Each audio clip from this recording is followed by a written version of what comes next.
ভাই এইখানে ভলিউম আছে 6টা। আমি কমপ্লিট করে আপনাকে বুঝিয়ে দেব আসলে কোন ভলিউমটা কি কাজের। তো এখন আমি সাধারণভাবে একটু আপনাকে বুঝাই। এখানে যে দুইটা ভলিউম আছে, এই দুইটা ভলিউম হচ্ছে আপনার একটা হচ্ছে বেসের মানে সাবউফারের মাস্টার ভলিউম। এটা ফুল করলে মানে কম বেশ করলে আপনার সাবউফারের সাউন্ড বাড়বে কমবে। আরেকটা হচ্ছে বেস কন্ট্রোল, মানে সাবউফারে বেস আপনার কতটুকু প্রয়োজন ওইটা কম বেশ করতে পারবেন। আর এইখানে যেটা আছে এটা হচ্ছে ট্রাভেল। এই ট্রাভেলটা হচ্ছে আপনার ওই ছোটো ছোটো যে স্পিকারগুলো আছে আপনার ওইগুলোতে চিকন মোটা করার জন্য। আর এটা হচ্ছে ছোটো স্পিকারের বেস কম বেশি করার জন্য। আর এটা হচ্ছে মেইন মাস্টার, মানে এটা জিরো করে দিলে সাবউফার প্লাস আপনার ছোটো স্পিকারগুলো টোটাল সব বন্ধ হয়ে যাবে। আর এটা জিরো করে দিলে এটা শুধু ছোটো স্পিকারগুলো বন্ধ হবে, এটা ছোটো স্পিকারগুলোর মাস্টার। আর এই সিস্টেমটা এই সার্কিট থেকে সম্পূর্ণ কন্ট্রোল। এটা যে সার্কিটটা আপনাকে দেখাইছিলাম ভালো মানের যে সার্কিটটা, এই সার্কিটটা যেভাবে করা হয়েছে আসলে এটার যে ভলিউমগুলো এগুলোর যে গার্ড, এই গার্ডের সাথে কিন্তু এগুলো মিলে না মিলার কারণে এখানে আপনার এগুলো তার দিয়ে আপনার ভলিউমগুলো খুলে এখানে এভাবে লাগানো হয়েছে আর সার্কিটটা এখানে বসানো হয়েছে। আর এটা হচ্ছে আপনার মেইন অ্যাম্পলিফায়ারের মাদার সার্কিট। এটা হচ্ছে মেইন সার্কিট। এই সার্কিট দিয়ে এটা হচ্ছে দুইটা সাইড, এই পাশে একটা সাইড এই পাশে একটা সাইড, দুইটা সাইড। আর দুইটা সাইডের জন্য আলাদা আলাদা দুইটা প্রোটেকশন সিস্টেম আছে। এটাতে হচ্ছে আউটপুট উইদাউট প্রোটেকশন। এটা হচ্ছে আপনার এইখানে আর এইখানে আর এইখানে কানেকশন করলে প্রোটেকশন ছাড়াই চলবে। আর এইখান থেকে আউটপুট নিলে এই প্রোটেকশন হয়ে তারপর আউটপুট হবে।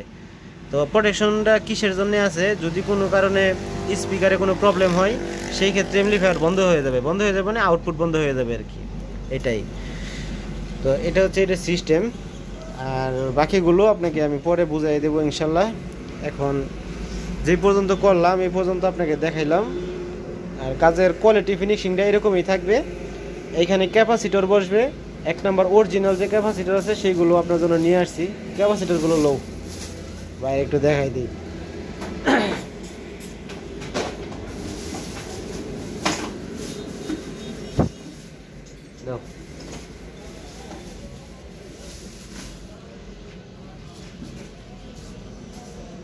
আপনার এটাতে 4টা ক্যাপাসিটর হবে। এগুলো হচ্ছে অরিজিনাল ক্যাপাসিটর। অরিজিনাল ক্যাপাসিটরগুলো এখানে পাঞ্চিং করে খোদাই করে নাম্বারিং করা থাকে। যেমন এই দেখেন এখানে একটা সেট আছে, এই সেটে কিন্তু এই যে পাঞ্চিং করে অরিজিনাল ক্যাপাসিটর খোদাই করা আছে, এটাতেও খোদাই করাই আছে। আর এগুলো হচ্ছে ডুপ্লিকেট কপি ক্যাপাসিটর, এগুলো 2 নম্বর ক্যাপাসিটর, এইগুলোতে কোনো নাম্বারিং করা নাই, এগুলো নর্মাল পাতলা ক্যাপাসিটর। আর এইগুলো হচ্ছে অরিজিনাল ক্যাপাসিটর। অরিজিনাল ক্যাপাসিটর ব্যবহার করলাম কারণ বেস যেন না ফাটে এই চিন্তা করে। আর এখানে বসবে আপনার ক্যাপাসিটর সার্কিটের মাধ্যমে এরকম ফিনিশিং সুন্দর ড্রেসিং করেই লাগাবো।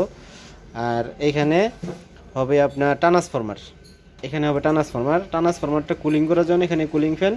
আর আপনার এই সার্কিটটাকে কুলিং করার জন্য এখানে এই কুলিং ফ্যান। এই হচ্ছে আপনার সিস্টেম। আর এখানে যে ইউএসবিটা থাকবে, যদি আপনি ইউএসবি অফ করে আপনার সিস্টেমটা চালাতে চান মানে কেবলিংয়ের মাধ্যমে, সেই ক্ষেত্রে এখানে সুইচ আছে, সুইচ অফ করে দিলে ইউএসবি সিস্টেম বন্ধ হয়ে যাবে। আবার চালু করে দিলে ইউএসবি ব্লুটুথ মানে যা আছে সব কিছু একসাথে চালু হয়ে যাবে। এখানে চালু করলে এমনি ইউএসবি সিস্টেমটা চালু হবে। এই হচ্ছে আপনার সিস্টেম। আর পিছনে এসি কেবল যে ইনপুটটা করব আমি তারটা লসা এই দেখেন এখানে নর্মালি কিন্তু এখান থেকে একটা তার বের করা থাকে, কিন্তু আপনার এটাতে আমি তার বের করে দেইনি। এখানে আমি এই যে এরকম প্লাগিং সিস্টেম করে দিয়েছি। এই প্লাগটা আপনার এখানে এইভাবে প্লাগ লাগায়া আপনি ব্যবহার করবেন। হেভি যে মোটা ভালো মানের যে তারগুলো আছে মার্কেটে ওই তার দিয়ে আপনার এটা করে দিয়েছি, এই তারটা দিয়ে আমি করে দেবো আর কি। তো যাই হোক, আপনাদের আশা করি মোটামুটি একটা ধারণা দিচ্ছি, বাকিটা মনে করেন আরও কমপ্লিট হোক তারপরে আমি দেখাবো আর কি। আর এখানে আউটপুটের সাইডে যে সিস্টেমটা, 2টা সাইড, এই হচ্ছে একটা সাইড, এই সাইডের জন্য এখানে একটা ফিউজ প্রোটেকশন আছে। এই হচ্ছে একটা সাইড, এটা হচ্ছে এখানে একটা ফিউজ প্রোটেকশন আছে। এই পাশে যেটা আছে এইটা হবে সাবউফারের জন্য। আর এই পাশে যে দুইটা আছে এই দুইটা হবে আপনার ছোট স্পিকারগুলোর জন্য। এখানে টোটাল 5টা স্পিকার একসাথে কানেকশন করবেন, আর এখানে সাবওুফারটা কানেকশন করবেন। এভাবে আপনার সিস্টেমটা চালাইতে হবে আর কি। আর এখানে যদি কখনো মিক্সারের সাথে অ্যাড করে, মানে কনসোল যে মিক্সারগুলো আছে ওইগুলোর সাথে অ্যাড করে যদি আপনি চালাইতে চান, সেখানে মিক্সারের মাধ্যমে আপনি এখানে মনো জ্যাকের মাধ্যমে আপনি ফেজিং করে আপনি ব্যবহার করতে পারবেন। এখানে আপনি আপনার টিভি থেকে বা কম্পিউটার থেকে লাইন নিয়ে এসে আপনি চালাতে পারবেন এইগুলা জ্যাকের মাধ্যমে। এই হচ্ছে আপনার সিস্টেম।